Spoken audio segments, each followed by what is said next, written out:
Hi, thanks for clicking and welcome back to Telecom Training. We are continuing one of our 5G sessions.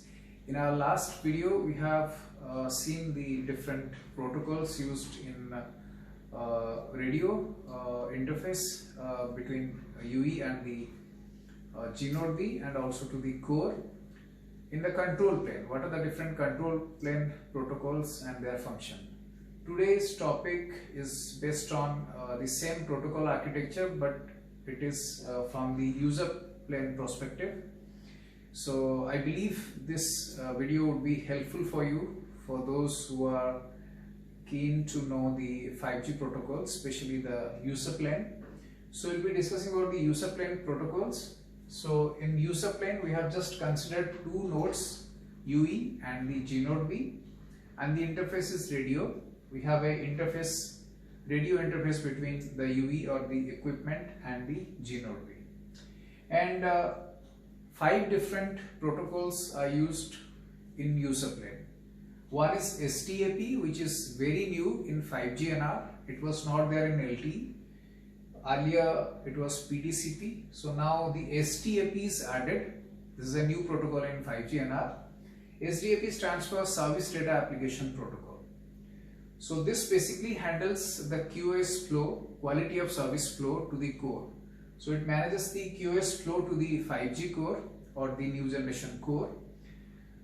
It maps the QFI or the quality of service identifier, QFI, quality of service identifier, for both uplink and downlink transmission. So QFI ID is managed for all uplink and downlink transmission, which is again done by this protocol, Service Data Application Protocol. And the flow handling between the QoS, different QoS flow, and the mapping between QoS flow or the quality of service flow and the data radio bearers. So these are 3 important functions of STAP. One, it handles the QoS flow to the core, 5G core. Second, it maps the QoS flow with the data radio bearer. And third thing, it assigns the QFI identifier, one identifier for each uplink and downlink transmission. Okay. Apart from that, for every PDU session, there is one protocol entity is given. For every PDU session, there is a separate protocol entity of STAP is used. So these are the 4 important functions of STAP or the Service Data Application Protocol. Apart from that, we have PDCP. Yeah, so STAP also handles the end-to-end user plane transmission. Okay, so user plane data is transferred via STAP. Now for control plane data transfer, PDCP is used in NR. In LTE it was both control plane and user plane. Here it is only PDCP is used for the control plane data transfer. Second thing, the ciphering deciphering also handled by PDCP, and there are other functions of PDCP like it handles the header decompression and compression and decompression. That is done via robust header compression protocol. That is another protocol that is also handled by PDCP. So the header compression and decompression is also handled by PDCP layer. Ciphering deciphering, also the integrative protection, and then comes the RLC, radio link control. It basically handles the error correction via ARQ or the automatic repeat request. It is also responsible for concatenation, segmentation and reassembly.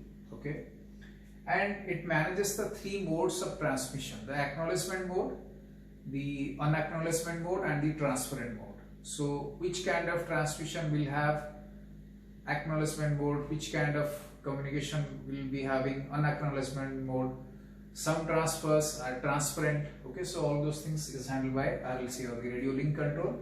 Moving on to MAC. MAC, as we know, works like a scheduler. It decides which particular transport block size or transport block will be used for which particular kind of communication.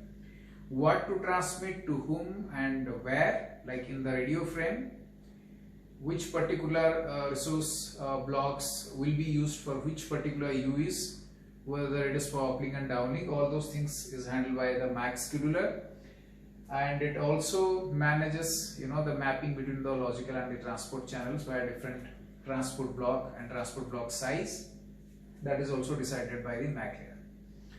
So, and also frame integrity is managed via MAC layer, the radio frame integrity. Now comes the last one, or the physical layer. As we discussed about all the functions of physical layer, the antenna parameters, the MIMO settings, and physical layer actually responsible for sending the bits physically from one node to the other, right? So all those physical layer activities are managed by physical layer, channel coding, okay, and all those things is handled by physical layer. So I think that is all for today. The video especially focuses on the STAP, which is a new protocol, and then the other protocol which were all these protocols were there in LT, right? So only thing is the STAP, which is a new one. We have already discussed all the functions of